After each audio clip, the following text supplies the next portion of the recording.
समाचार.com।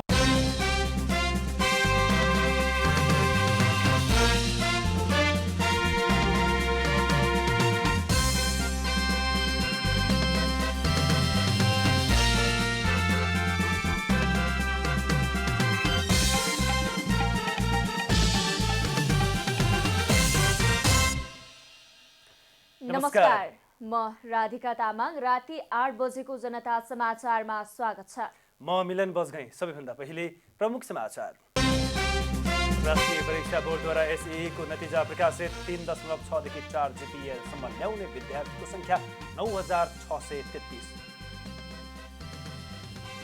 संसदीय समितिद्वारा एसपीपीमा सहभागी नहुने पत्र अमेरिकालाई नपठाउनुको कारण माग। अर्को बैठकमा सम्बन्धित निकायसँग छलफल गर्ने निर्णय। नारायणघाट बुटोल सडक आयोजनाको काम निराशाजनक रहेको भौतिक पूर्वाधार मन्त्री राईको भनाई। निर्देशन नमाने ठेक्का रद्द गर्ने चेतावनी। फिलिपिन्समा गएको शक्तिशाली भूकम्पमा 4 जनाको मृत्यु। भूकम्पपछि फिलिपिन्समा सुनामीको चेतावनी।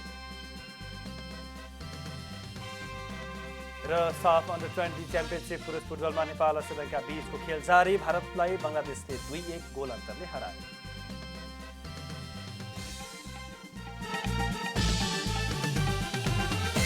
प्रकाशन लिमिटेड।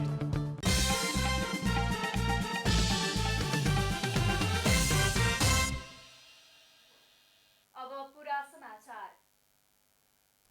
राष्ट्रिय परीक्षा बोर्डले माध्यमिक शिक्षा परीक्षा कक्षा 10 एसई को नतिजा प्रकाशित गरेको छ। बुधबार बसेको बोर्डको बैठकले कक्षा 10 को माध्यमिक शिक्षा परीक्षा एसई को नतिजा सार्वजनिक गरेको छ। परीक्षामा 3.6 देखि 4 जीपीएसम्म ल्याउने विद्यार्थीको संख्या 9633 रहेको छ। नतिजा अनुसार 4,95,751 जना सहभागी भएका थिए। कोभिड-19 महामारीका कारण 2 वर्षपछि कक्षा 10 का विद्यार्थीले बोर्डले तयार पारेको प्रश्नपत्रको आधारमा भौतिक परीक्षा दिएका हुन्।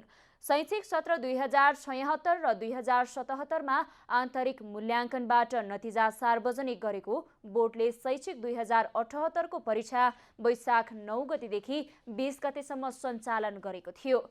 एसई को नतिजा राष्ट्रिय परीक्षा बोर्ड, राष्ट्रिय परीक्षा बोर्ड परीक्षा नियन्त्रण कार्यालय, कक्षा 10, नेपाल टेलिकम लगायतको वेबसाइटबाट तथा एसएमएस र आइभीआरबाट पनि हेर्न सकिनेछ। एसईमा 41,627 जनाले 3.20 देखि 3.60, 69,900 जनाले 2.80 देखि 3.20 जीपीए र 90,758 जनाले 2.4 देखि 2.80 जीपीए ल्याएका छन्। सबैभन्दा धेरै 1,12,733 जनाले 2 देखि 2.4 जीपीए ल्याएका छन् र 1,05,94 जनाले 1.6 देखि 2 जीपीए ल्याएका छन्। 1.2 देखि 1.6 जीपीए ल्याएको संख्या 44,586 र 0.80 जीपीए देखि 1.2 जीपीए ल्याउनेको संख्या 3,280 रहेको छ। प्रधानमन्त्री शेरबहादुर देउवाले सञ्चार माध्यमहरूलाई समय सुहाउँदो रूपमा परिमार्जित गर्दै लैजानुपर्ने आवश्यकता रहेको बताउनु भएको छ।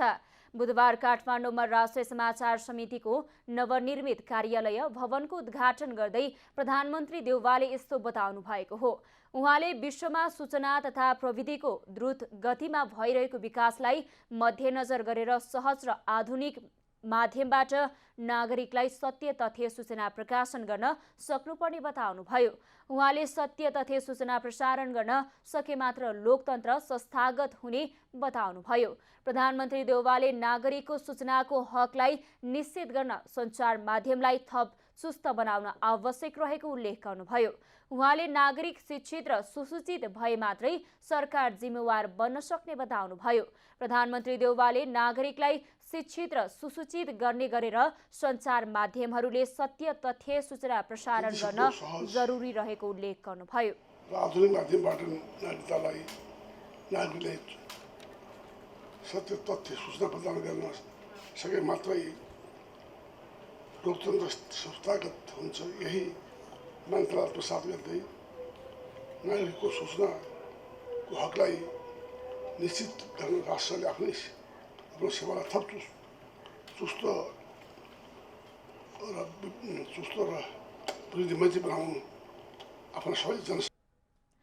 प्रधानमन्त्री देउवाले समाचार सम्प्रेषण जस्तो संवेदनशील विषयमा सबैले जिम्मेवार भएर काम गर्न जरुरी रहेको भन्दै वर्तमान सरकार नागरिकताको सूचनाको अधिकार र प्रेस स्वतन्त्रताको पक्षमा रहेको बताउनुभयो। प्रतिनिधि सभा अन्तर्गतको अन्तर्राष्ट्रिय सम्बन्ध समितिले सरकारले स्टेट पार्टनरशिप प्रोग्राम एसपीपीमा सहभागी नहुने पत्र अमेरिकालाई नपठाउनुको कारण माग गरेको छ। बुधबार बसेको समितिको बैठकले एसपीपीमा नेपाल सहभागी नहुने भनेर मन्त्री परिषदको बैठकले निर्णय गरे पनि हालसम्म अमेरिकालाई पत्र नलेखेको भन्दै पत्र नलेख्नुको कारण माग गर्ने निर्णय गरेको हो। समितिले 3 पटकसम्म सरकारका सम्बद्ध निकायहरूलाई पत्राचार गरी एसपीपी सम्झौतासँग सम्बन्धित कागजात माग गरे पनि नपाएकोले सो कागजात प्राप्त गर्न नसक्नुको कारण पनि माग गरेको समिति सभापति पवित्रा निरौला खरेलले बताउनुभयो। त्यस्तै प्रधान सेनापतिको अस्ट्रेलिया भ्रमणको सम्बन्धमा पनि विभिन्न प्रकारका हल्लाहरू आएकाले भ्रमणको सम्बन्धमा आधिकारिक कुरा आगामी बैठकमा सम्बन्धित निकायलाई बोलाएर लिइने उहाँले जानकारी दिनुभयो। अमेरिकालाई लेख्नु पर्ने पत्र आजसम्म किन गइरहेको छैन, नजानुको कारणहरू के हुन् र हामीले मागेका डकुमेन्टहरू हामीले प्राप्त गर्न नसक्नका कारणहरू के हुन् र यो हामीले प्राप्त गर्न सक्छौँ या सक्दैनौँ डिक्लेरेसनको लागि प्रष्ट किसिमको जानकारी होस् भनेर हामी विभिन्न पत्रचार गर्ने कुराहरू चाहिँ यहाँहरू समक्ष राख्न चाहन्छु। र समितिको बैठकमा विश्व सम्पदा सूचीकृत सांस्कृतिक क्षेत्र अध्ययन तथा अनुगमन उपसमितिले आफ्नो प्रतिवेदन पनि पेश गरेको छ।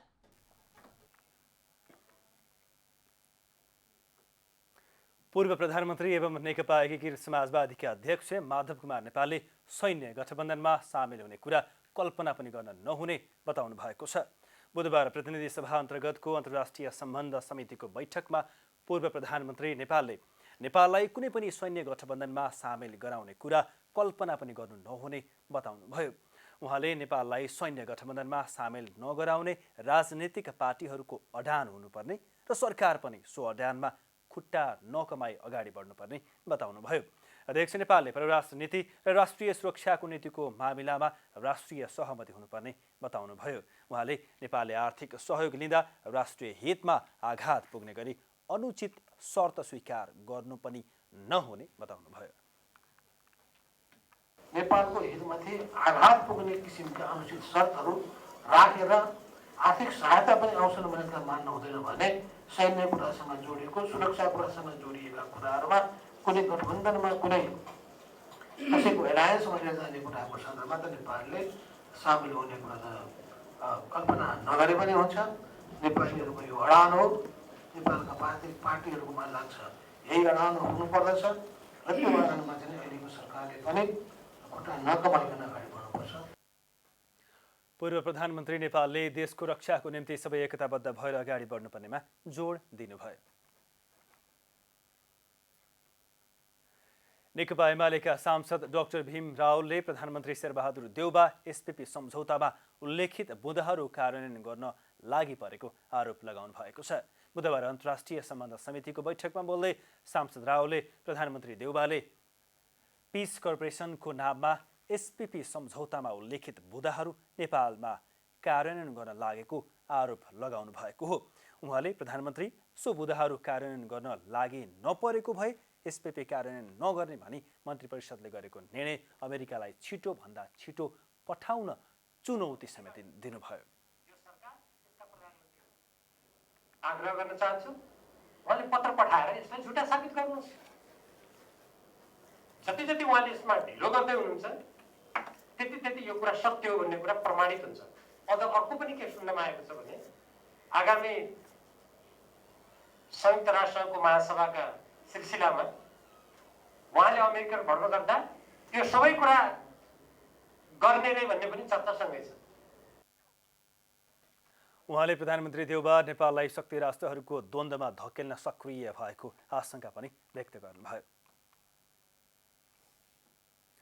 सञ्चार तथा सूचना प्रविधि मन्त्री ज्ञानेन्द्र बहादुर कार्कीले स्वस्थ पत्रकारिताबाट मात्रै सुशासन र दिगो विकासको लक्ष्य सम्भव रहेको बताउनु भएको छ। बुधबार काठमाडौँमा राष्ट्रिय समाचार समितिको नवनिर्मित कार्यालय भवनको उद्घाटन कार्यक्रममा बोल्दै मन्त्री कार्कीले सुशासन र दिगो विकासको लक्ष्य प्राप्तिका लागि स्वस्थ पत्रकारिताको आवश्यक रहेको बताउनु भएको हो। उहाँले सुशासन र दिगो विकासको लक्ष्य प्राप्त गर्न स्वस्थ, सत्य, तथ्य, सृजनशील र व्यावसायिक पत्रकारिता आजको आवश्यकता रहेको बताउनुभयो। मन्त्री कार्कीले सरकार संविधानले परिकल्पना गरेको नागरिकको स्वतन्त्रता, अभिव्यक्ति र स्वतन्त्रतालाई संरक्षण र सम्वर्धन गर्न प्रतिबद्ध रहेको परिकल्पना गरेको नागरिकको स्वतन्त्रता, अभिव्यक्ति स्वतन्त्रतालाई संरक्षण र सम्वर्धन गर्दै त्यतिमा मात्र सीमित नभएर एउटा खुला समाज, स्वतन्त्र समाजको निर्माण गरेर दक्षिण एसियामा नै एउटा उदाहरणीय मुलुकको रूपमा आफूलाई स्थापित गर्न चाहन्छ। मन्त्री कार्कीले विचार तथा अभिव्यक्ति स्वतन्त्रता, प्रेस स्वतन्त्रता र मिडिया बहुलवादप्रति वर्तमान सरकार प्रतिबद्ध रहेको बताउनुभयो। उहाँले स्वस्थ र सत्य तथ्य आलोचनाले प्रजातन्त्रलाई बलियो बनाउँछ भन्ने कुरामा सरकार पूर्ण रूपले सचेत र विश्वस्त रहेको समेत उल्लेख गर्नुभयो। जनता समाचारमा अब छोटो विश्राम।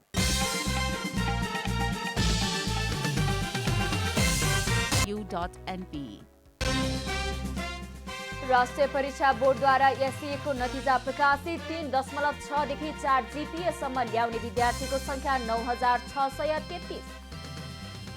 संसदीय समितिद्वारा एसपेटीमा सहभागी नहुने पत्र अमेरिकालाई नपठाउनुको कारण माग, अर्को बैठकमा सम्बन्धित निकायसँग छलफल गर्ने निर्णय। नारायणघाट बुटवल सडक आयोजनाको काम निराशाजनक रहेको भन्दै पूर्वाधार मन्त्री राईको भनाई, निर्देशन नमानी ठेक्का रद्द गर्ने चेतावनी। फिलिपिन्समा गएको शक्तिशाली भूकम्पमा 4 जनाको मृत्यु, भूकम्पपछि फिलिपिन्समा सुनामीको चेतावनी। र साफ अन्डर-20 च्याम्पियनसिप पुरुष फुटबलमा नेपाल र श्रीलङ्का बीचको खेल जारी, भारतलाई बङ्गलादेशले 2-1 गोल अन्तरले हरायो।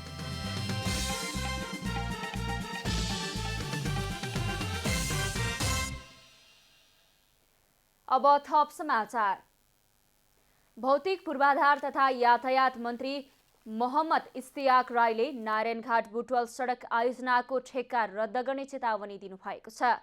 बुधबार विकास तथा प्रविधि समितिको बैठकमा मन्त्री राईले नारायणघाट बुटवल सडक आयोजनाको काम निराशाजनक रहेको भन्दै एक पटक पुनः निर्देशन गर्ने र नमाने ठेक्का रद्द गर्ने चेतावनी दिनुभएको हो। उहाँले आयोजनाको ठेक्का रद्द गर्दा लागत बढ्ने लगायतका जटिलता भोग्नु परे पनि उपलब्धिमूलक निर्माण हुन नसके ठेक्का तोड्ने बताउनुभयो।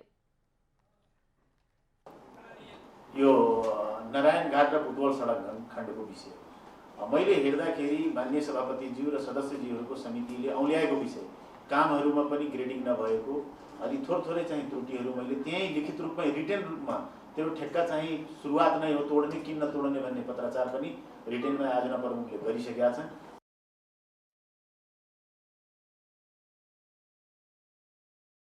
त्यस्तै नेकपा एमालेकी सचिव तथा सांसद पद्मा अर्यालले पछिल्लो समय मापदण्ड बिना सहायक राजमार्ग निर्माण गर्ने कार्यले सडकमा पहिरो तथा सडकलाई क्षतविच्छेद बनाउने काम गरेको बताउनुभयो। उहाँले सरकारले सडक निर्माणको मापदण्डलाई कडाइका साथ लागू गर्ने बताउनुभयो। जुन सहायक राजमार्गहरू खन्ने चलन छ, यसले पनि धेरै समस्या सिर्जना गरेको छ। एउटा सडक नै क्षतविच्छेद बनाइदिने, अर्को त्यसले धेरै पहिरो झार्दै डिस्टर्ब भइरहने, यी कुरालाई हामीले एकता राखेर अब सडक राजमार्गका हाम्रा जे मापदण्ड हुन् ती मापदण्डलाई कडाइका साथ लागू गर्ने। नेकपा माओवादी केन्द्रका सांसद गजेन्द्र महतले काठमाडौँ उपत्यकामा 10 पटक कालोपत्रे हुने तर कर्णालीका जनताले कालोपत्रे नै देख्न नपाउने अवस्था रहेको गुनासो गर्नुभयो।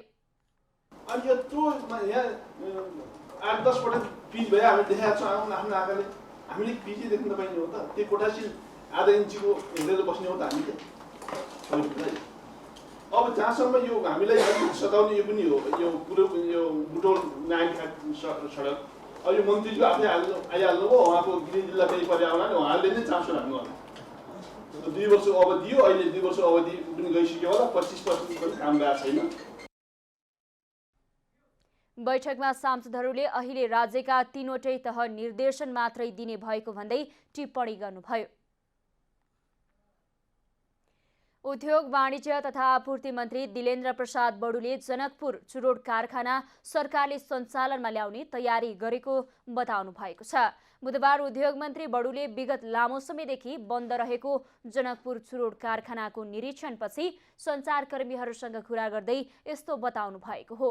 उहाँले सरकारको स्वामित्वमा सञ्चालन भई नाम कमाएर पनि बन्द भएको चुरोट कारखानाका मेसिनहरूको अध्ययन गरेर उपयोगमा आउने मेसिनलाई सञ्चालनमा ल्याउने बताउनुभयो।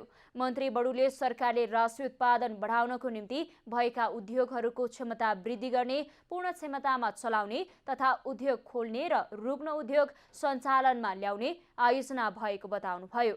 उहाँले पुराना उद्योगहरू पूर्ण क्षमतामा चलाउने र नयाँ उद्योग खोल्न स्वदेशी तथा विदेशी लगानीकर्ताहरूलाई विभिन्न सहुलियत दिएर सरकारले आकर्षित गर्ने र सरकारको स्वामित्वमा रुग्ण उद्योगहरू निजी क्षेत्रसँग सहकार्य वा निजी क्षेत्रलाई भाडामा दिएर भए पनि सञ्चालनमा ल्याउने उल्लेख गर्नुभयो। सरकारले दिएर बिजुलीमा सहुलियत, नगदमा सहुलियत दिने नीतिहरू अहिले सरकारले पास गरेको छ।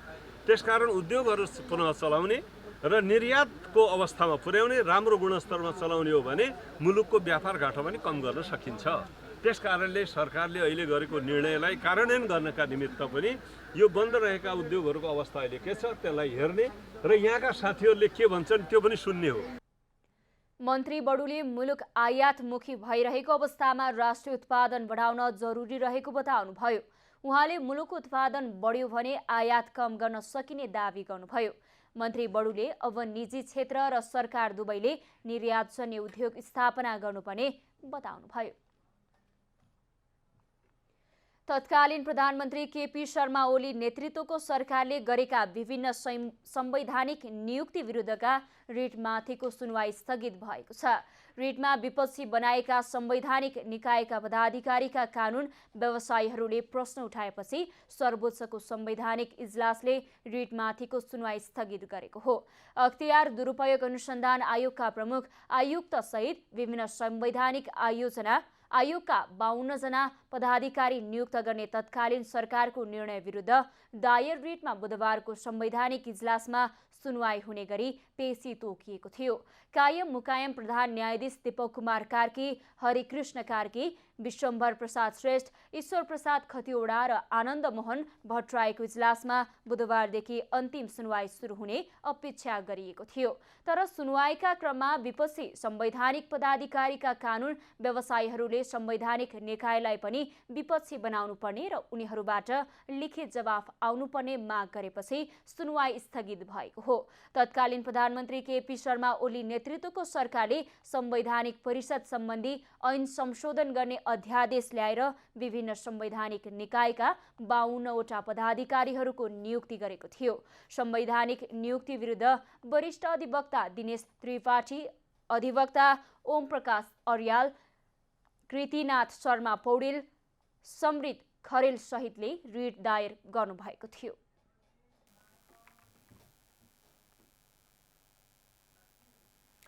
राष्ट्रिय प्रजातन्त्र पार्टी राप्रपाले सरकारले आफ्नो माग पूरा नगरे तेस्रो चरणको आन्दोलन गर्ने चेतावनी दिएको छ। बुधबार काठमाडौँमा बढ्दो महँगी विरुद्ध दोस्रो चरणको आन्दोलन गरेको राप्रपाले महँगी विरुद्ध पार्टीले सरकारलाई गराएको ध्यानाकर्षणको अवहेलना भए तेस्रो चरणको आन्दोलन गर्ने चेतावनी दिएको हो। आज राप्रपा निकट राष्ट्रिय प्रजातान्त्रिक महिला सङ्गठनले सङ्घीय राजधानी काठमाडौँ सहित देशभरका जिल्ला सदरमुकाममा थाल ठटाएर विरोध प्रदर्शन गरेका थिए।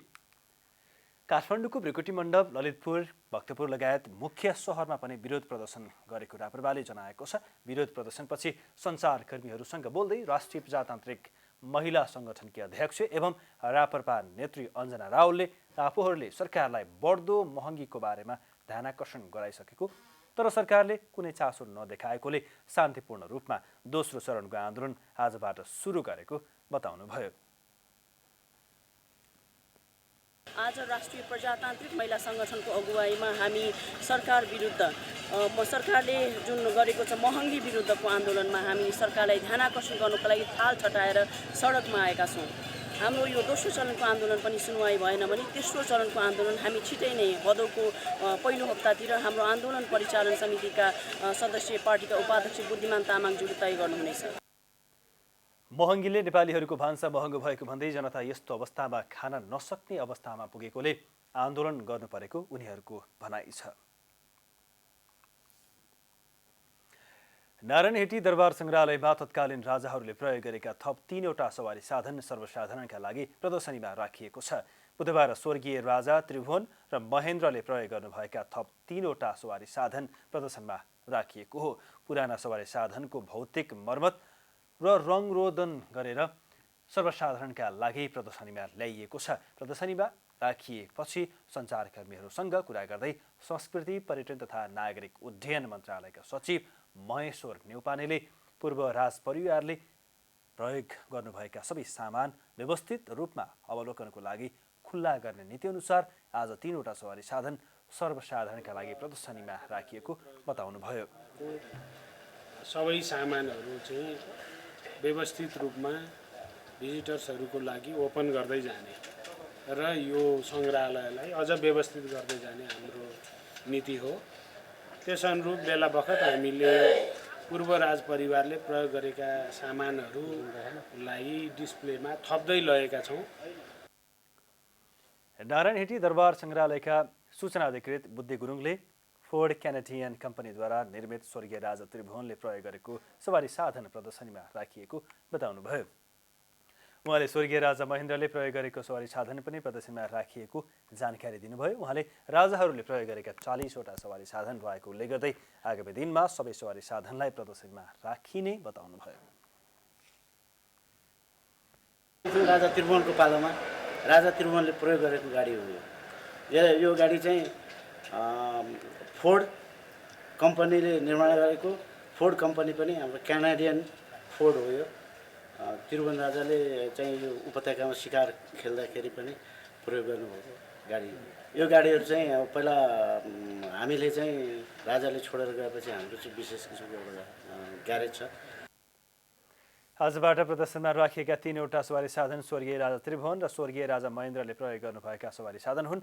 एउटा त्रिभुवनले काठमाडौँमा शिकार खेल्ने बेलामा प्रयोग गरिएको हो भने अर्को त्रिभुवनको राजपरिवारका लागि प्रयोगमा ल्याइएको थियो। त्यस्तै अर्को सवारी साधन भने स्वर्गीय राजा महेन्द्रले प्रयोग गर्नुभएको थियो, जसलाई आजबाट नारायणहिटी दरबारमा सर्वसाधारणका लागि अवलोकन गर्नका लागि प्रदर्शनीमा राखिएको छ। अब आर्थिक समाचार।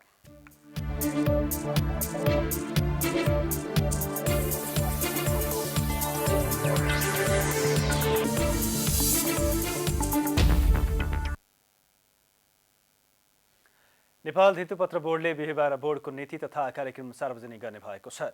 बोर्डले साउन 12 गते बिहिबार बोर्डको नीति तथा कार्यक्रम सार्वजनिक गर्ने तयारी गरेको हो। बोर्डले आर्थिक वर्ष 2079-80 का लागि धितोपत्र बजार तथा वस्तु विनिमय बजार सम्बन्धी नीति तथा कार्यक्रम सार्वजनिक गर्न लागेको हो।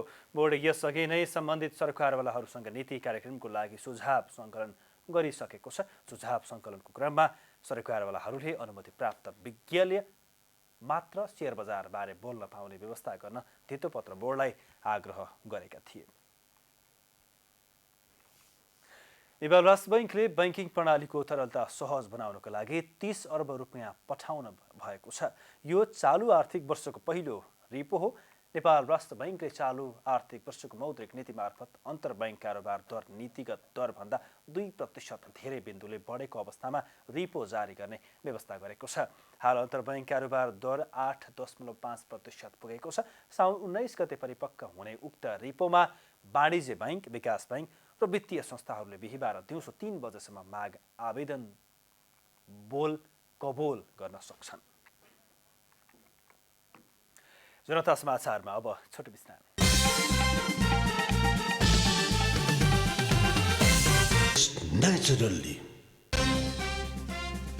राष्ट्रिय परीक्षा बोर्डद्वारा एसईको नतिजा प्रकाशित 3.6 देखि 4 जीपीएसम्म ल्याउने विद्यार्थीको संख्या 9633।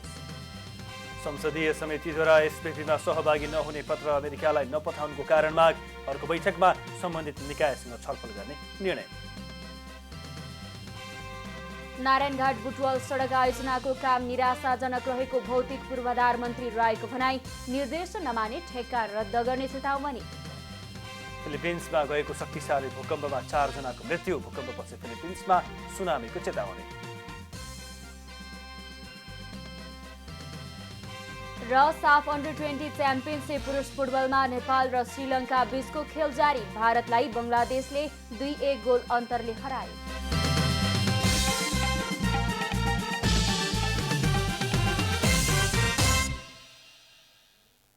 जनता समाचारमा अब अन्तर्राष्ट्रिय समाचार।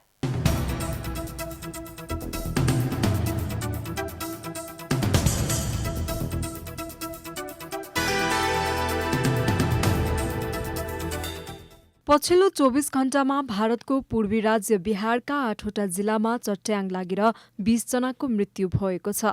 भारतमा यति बेला भारी वर्षा भइरहेको छ। बुधबार र बिहिबार राज्यका उत्तरी भेगमा मेघगर्जनसहित वर्षाको सम्भावना रहेको छ। बिहारका मुख्यमन्त्री नीतीश कुमारले जनतालाई राज्यको आपद व्यवस्थापन प्राधिकरणको सुझावलाई पालना गर्न आग्रह गर्नुभएको छ। भारतमा मनसुन वर्षाको समयमा चट्याङ लागेर वर्षेनी सयौंको मृत्यु हुने गरेको छ। विश्वका अन्य भागहरूको तुलनामा भारतमा बाहिर काम गर्नेको संख्या ठूलो भएकोले पनि यहाँ चट्याङका कारण धेरै संख्यामा मृत्यु हुने गर्दछ। यसैबीच मुख्यमन्त्री कुमारले प्रत्येक मृतकका परिवारलाई 40,000 रुपैयाँ क्षतिपूर्ति दिने घोषणा गर्नुभएको बीबीसीले जनाएको छ। यो सिजन मनसुनको सुरुवात भएता गुजरातमा 100 र महाराष्ट्रमा 110 भन्दा बढीको मृत्यु भइसकेको छ। त्यस्तै असममा पनि बाढी र पहिरोका कारण 197 जनाको मृत्यु भइसकेको छ। फिलिपिन्समा गएको भूकम्पमा 4 जनाको मृत्यु भएको छ। भूकम्पमा परि 60 जना भन्दा बढी व्यक्तिहरू घाइते भएका छन्। देशको लुजोन टापुमा बुधबार 7.1 म्याग्निच्युडको शक्तिशाली भूकम्प भएको हो। अब्रा प्रान्तमा केन्द्रबिन्दु भई गएको भूकम्पको गहिराई जमिनभन्दा 25 किलोमिटर तल रहेको फिलिपिन्सको भूकम्प विज्ञान संस्थाले जनाएको छ। भूकम्पको धक्का राजधानी मनिलासम्म महसुस गरिएको थियो। भूकम्पका कारण थुप्रै घरहरू भत्किनुका साथै अधिकांश घरहरू चिरा समेत परेका छन्। भूकम्पले उत्तरी प्रान्तमा रहेको अस्पताल र भवनहरूलाई नराम्ररी क्षति पुर्याएको छ। बिहानको समयमा भूकम्प गएकाले अधिकांश सर्वसाधारण भूकम्पले हल्लाउने बित्तिकै घरबाट बाहिर निस्किएर खाली स्थानमा पुगेका थिए। भूकम्प गएपछि फिलिपिन्समा सुनामीको चेतावनी दिइएको छ। श्रीलङ्काका पूर्व राष्ट्रपति गोटाबाया राजापाक्से सिंगापुरबाट स्वदेश फर्कने अपेक्षा गरिएको मन्त्री परिषदका प्रवक्ता बन्दुला गुणावर्धनेले बताएका छन्। पत्रकार सम्मेलनलाई सम्बोधन गर्दै प्रवक्ता गुणावर्धनेले भूतपूर्व राष्ट्रपति राजापाक्से औपचारिक माध्यमबाट सिंगापुर गएकाले उहाँ लुकेर त्यहाँ बसेको भन्नु उपयुक्त नभएको बताए। गत असार 29 गते यहाँबाट उहाँ मालदिप्स हुँदै असार 30 गते सिंगापुर पुग्नु भएको थियो। सिंगापुर पुगेको भोलिपल्ट उहाँले पदबाट राजीनामा दिनुभएको थियो। सोही दिन सभामुख महिन्दा यापा अभयवर्धनेले उहाँको आधिकारिक राजीनामाको घोषणा गरेका थिए। चरम आर्थिक सङ्कटबाट गुज्रिरहेका श्रीलङ्काका जनता औषधि, इन्धन र खाद्यान्न लगायत अति आवश्यक वस्तुहरूको अभावमा सङ्घर्ष गरिरहेका छन्। राजापाक्सेको कुशासनका कारण आफूहरूले अकल्पनीय अभावको सामना गर्नु परेको भन्दै हजारौं सर्वसाधारण विरोध प्रदर्शनमा उत्रिएका थिए भने केहीले राष्ट्रपति निवासमा प्रवेश गरेर उहाँलाई देश छाड्न बाध्य पारेका थिए।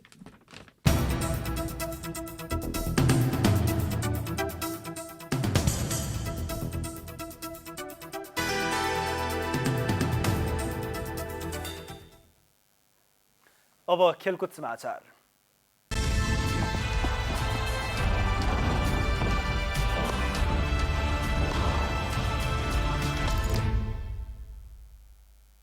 साफ अन्डर 20 च्याम्पियनसिप पुरुष फुटबलमा नेपालले आफ्नो दोस्रो खेलमा श्रीलङ्कासँग प्रतिस्पर्धा गरिरहेको छ। भारतको भुवनेश्वर स्थित कालिङ्गा स्टेडियममा भइरहेको खेलमा नेपालले श्रीलङ्कालाई हराएर लगातार दोस्रो जित निकाल्न चाहन्छ। सोमबार भएको उद्घाटन खेलमा नेपालले मालदिप्सलाई 4-0 गोलले हराएको थियो। तर श्रीलङ्का विरुद्ध नेपाललाई जित निकाल्न सहज भने छैन, किनकि नेपाल विरुद्ध मैदान उत्रदा श्रीलङ्का पहिलो जितको खोजीमा हुनेछ। पहिलो खेलमा श्रीलङ्कालाई बङ्गलादेशले 1-0 गोल अन्तरले हराएको थियो।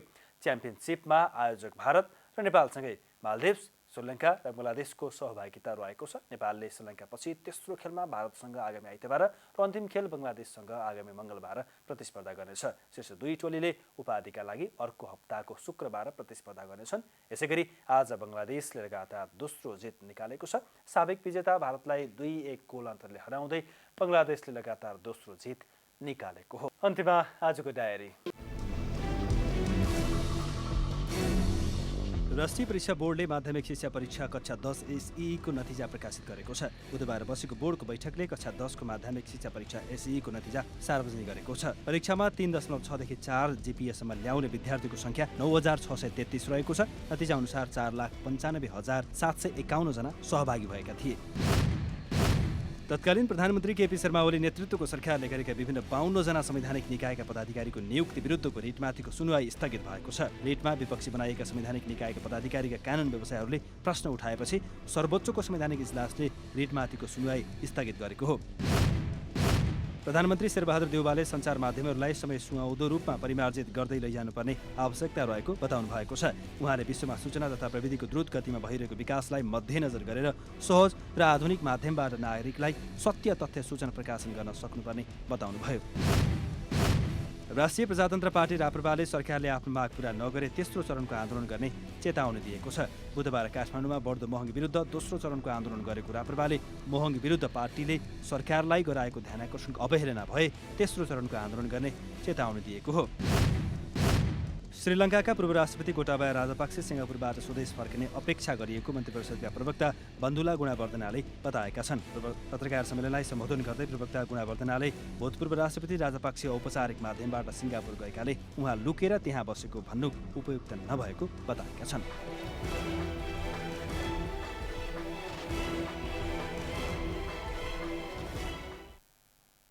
जनता समाचार अहिलेलाई यति नै। जनताद्वारा जनताका लागि प्रसारित जनता टेलिभिजनका कार्यक्रमहरू युट्युब, ट्विटर, फेसबुक र हाम्रो वेबसाइट जनतासमाचार.com मा पनि पढ्न र हेर्न सक्नुहुनेछ। नमस्कार।